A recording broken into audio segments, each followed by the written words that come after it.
Hello everyone, welcome back to my YouTube channel. तो आज की वीडियो आपके लिए बहुत ज़्यादा खास होने वाली है, क्योंकि आज की वीडियो में मैं आप सभी को बताऊंगा कि आपकी हिंदी की क्या स्ट्रैटेजी होनी चाहिए एचपीयू और एसपीयू बीएड एंट्रेंस के लिए। ठीक है, तो सबसे पहले हम इस वीडियो में क्या बात करेंगे, हम बात करेंगे कि लास्ट 5 ईयर्स में, यानी कि 2020 में और उसके बाद 2021, 22, 23 और 24 में जो आपका हिंदी वाला सेक्शन है उसमें किस टॉपिक से आपके कितने क्वेश्चंस पूछे गए हैं। और एंड में मैंने आप सभी के लिए ये बताया है कि कौन सा टॉपिक सबसे ज़्यादा टाइम पूछा जा रहा है, और आपको वो वाले टॉपिक्स तो अपने एंट्रेंस के लिए ज़रूर पढ़ के जाने हैं अगर आपको गवर्नमेंट सीट चाहिए। तो बिना किसी देरी से इस वीडियो को स्टार्ट करते हैं। ठीक है, तो सबसे पहले हम स्टार्ट करेंगे 2020 वाले पेपर से, यानी कि 2020 वाले पेपर में कौन से टॉपिक से आपके कितने क्वेश्चंस पूछे गए थे। तो सबसे पहले हम बात करेंगे रीडिंग कॉम्प्रिहेंशन के बारे में, जिसको कि हम हिंदी में गद्यांश भी कहते हैं। ये हिंदी और इंग्लिश का सेम रहता है, यानी कि इससे हर साल 5 क्वेश्चंस आपके पूछे ही जाते हैं और ये सबसे ज़्यादा इजी होता है, तो इसको सबसे पहले आप ज़रूर करना।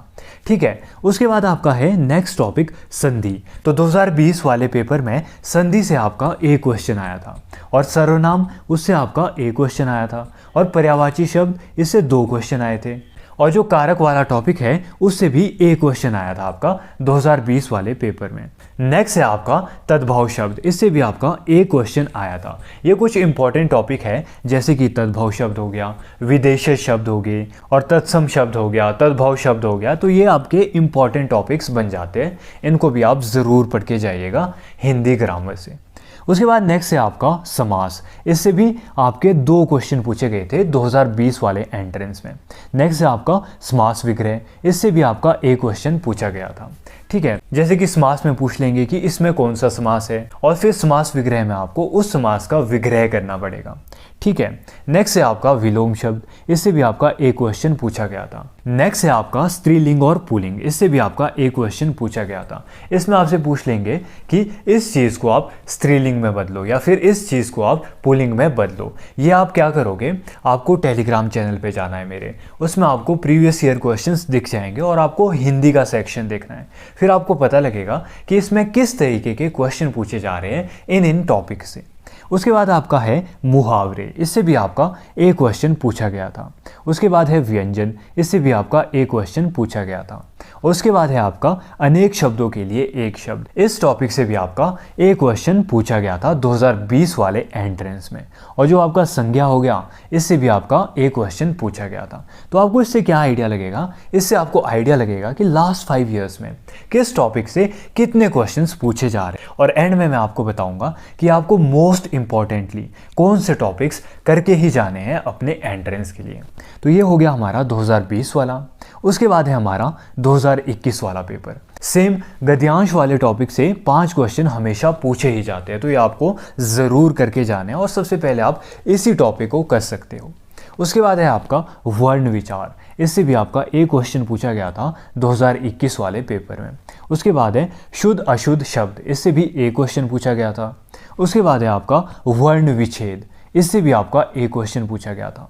उसके बाद है आपका युगम शब्द या शब्द भंडार, इससे भी आपका एक क्वेश्चन पूछा गया था। उसके बाद है आपका विपरार्थक शब्द, इससे भी आपका एक क्वेश्चन पूछा गया था 2021 वाले एंट्रेंस में।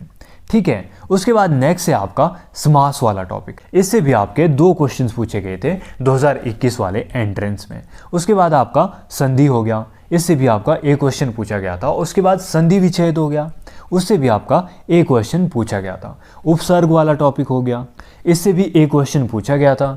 नेक्स्ट है आपका देशज शब्द, इससे भी आपका एक क्वेश्चन पूछा गया था। नेक्स्ट है आपका सर्वनाम, इससे भी एक हो गया। संज्ञा से भी एक क्वेश्चन पूछा गया था। उच्चारण स्थान से भी एक क्वेश्चन पूछा गया था। पुल्लिंग और स्त्रीलिंग से भी एक क्वेश्चन पूछा गया था आपका 2021 वाले एंट्रेंस में। उसके बाद नेक्स्ट है आपका 2022 वाला पेपर, उसमें आपका सेम गद्यांश से हमेशा 5 क्वेश्चन पूछे ही जाते हैं। उसके बाद व्यंजन वाले टॉपिक से 2 क्वेश्चन पूछे गए थे। विशेषण वाले टॉपिक से 2 क्वेश्चन पूछे गए थे। कारक वाले टॉपिक से एक हो गया। स्त्रीलिंग वाले से 2 हो गए, क्रिया वाले से 1 क्वेश्चन हो गया। उसके बाद विकारी और अविकारी शब्द से 1 क्वेश्चन पूछा गया था। नेक्स्ट है आपका तत्सम शब्द, इससे भी 1 क्वेश्चन पूछा गया था। संधि हो गया 1 क्वेश्चन, संधि विच्छेद हो गया 1 क्वेश्चन, उपसर्ग और प्रत्यय से 1 क्वेश्चन और प्रत्यय से 2 क्वेश्चन पूछे गए थे।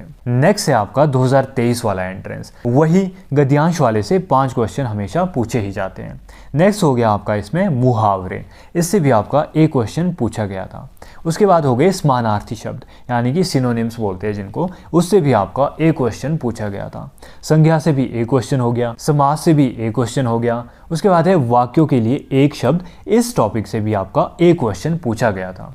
नेक्स्ट है आपका अनेक शब्दों के लिए 1 शब्द, इससे भी आपका 1 क्वेश्चन पूछा गया था।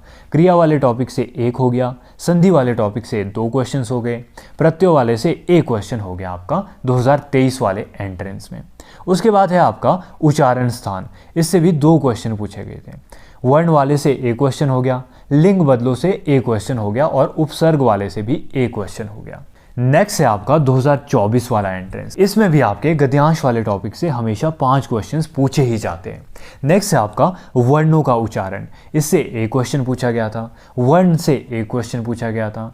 नेक्स्ट है आपका संधि, इससे 2 क्वेश्चंस पूछे गए थे। नेक्स्ट है आपका प्रत्यय वाला टॉपिक, इससे 1 हो गया, उपसर्ग वाले से 1 हो गया, समास वाले से 2 क्वेश्चंस हो गए और उसके बाद ये वाले टॉपिक से भी 1 क्वेश्चन पूछा गया था। अनेकार्थी शब्द से भी 1 क्वेश्चन हो गया, स्त्रीलिंग वाले से भी 1 क्वेश्चन हो गया, कारक वाले से भी 1 क्वेश्चन हो गया और उसके बाद विदेशी शब्द वाले से भी 1 क्वेश्चन हो गया। नेक्स्ट है आपका सर्वनाम वाला टॉपिक, इससे भी 1 हो गया और एक टॉपिक आपका हिंदी की बोलियां वाले टॉपिक से भी पूछा गया था। यानी कि आपको एक लैंग्वेज दे देंगे, उसमें आपको पूछा जाएगा कि ये कौन सी बोली है, तो उससे भी 1 क्वेश्चन पूछा गया था आपका 2024 वाले एंट्रेंस में। नेक्स्ट है आपका कि कौन सा टॉपिक आपके लिए मोस्ट इंपॉर्टेंट बन जाता है लास्ट 5 ईयर के बेसिस पे।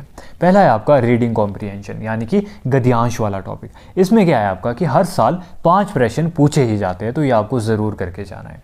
नेक्स्ट है आपका संधि और संधि विच्छेद, इसमें हर साल 1 से 2 प्रश्न पूछे ही जाते हैं, तो ये टॉपिक भी आपको पढ़ के ज़रूर जाना है। नेक्स्ट टॉपिक है आपका समास या समास विग्रह वाला, इसमें हर साल लगभग 2 प्रश्न पूछे ही जाते हैं, तो ये टॉपिक भी आपको ज़रूर पढ़ के जाना है।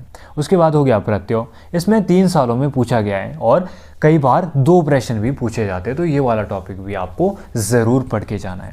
नेक्स्ट है आपका उपसर्ग वाला टॉपिक, इसमें क्या हुआ है कि लगातार 4 वर्षों में पूछा गया है, तो ये वाला टॉपिक भी आपके लिए इंपॉर्टेंट बन जाता है। नेक्स्ट है आपका स्त्रीलिंग और पुल्लिंग वाला, हर साल आया है और 1 से 2 प्रश्न आते ही आते हैं, तो आपको क्या करना है कि PYQs देखने हैं और आपको पता लगेगा कि उसमें इस टॉपिक से कैसे क्वेश्चंस पूछे जा रहे हैं। उसके बाद है सर्वनाम, 4 वर्षों में पूछा गया है, तो ये भी आपको ज़रूर पढ़ के जाना है। संज्ञा वाला टॉपिक भी आपको ज़रूर पढ़ के जाना है क्योंकि 4 वर्षों में पूछा गया है। उसके बाद है कारक, ये भी 3 वर्षों में पूछा गया है, तो ये भी आपके लिए इंपॉर्टेंट बन जाता है क्योंकि एक नंबर आपके लिए बहुत ज़्यादा इंपॉर्टेंट है अगर आपको गवर्नमेंट सीट चाहिए। नेक्स्ट है आपका व्यंजन या वर्ण विचार हो गया या उच्चारण स्थान हो गया या वर्ण विच्छेद हो गया, तो इसमें भी आपको 4 वर्षों में अलग अलग नामों से ये टॉपिक पूछा गया है, तो ये भी आपको ज़रूर पढ़ के जाना है। नेक्स्ट है आपका मुहावरे, 2 वर्षों में पूछा गया है, तो आपको ये टॉपिक भी ज़रूर पढ़ के जाना है। उसके बाद नेक्स्ट है आपका पर्यायवाची शब्द या समानार्थक शब्द, ये भी आपको 2 वर्षों में पूछा गया है, तो ये वाला टॉपिक भी आपके लिए इंपॉर्टेंट बन जाता है। विलोम शब्द हो गए या विपरार्थक शब्द हो गए, ये भी 2 वर्षों में पूछा गया है, तो ये भी आप ज़रूर पढ़ के जाना है। तो ये वाले टॉपिक्स ऐसे हैं, मतलब कि ये टॉपिक्स आपको हिंदी सेक्शन से प्रिपेयर करने हैं अपने एंट्रेंस के लिए, ठीक है। उसके बाद है विशेषण या क्रिया वाला टॉपिक। विशेषण और क्रिया वाला जो टॉपिक है ये 2 वर्षों में पूछा गया है, तो ये भी आपको ज़रूर पढ़ के जाना है। उसके बाद आपका हो गया तत्सम और तद्भव शब्द वाले टॉपिक, ये भी आपको 2 वर्षों में पूछा गया है, तो ये भी आपको ज़रूर पढ़ के जाना है। उसके बाद हो गया आपका देशज और विदेशज शब्द, ये भी 2 वर्षों में पूछा गया है, तो इसको भी आप ज़रूर पढ़ के जाना है। उसके बाद नेक्स्ट हो गया आपका शुद्ध और अशुद्ध शब्द, ये भी 1 वर्ष में पूछा गया है, तो ये भी आप ज़रूर देख के जाना।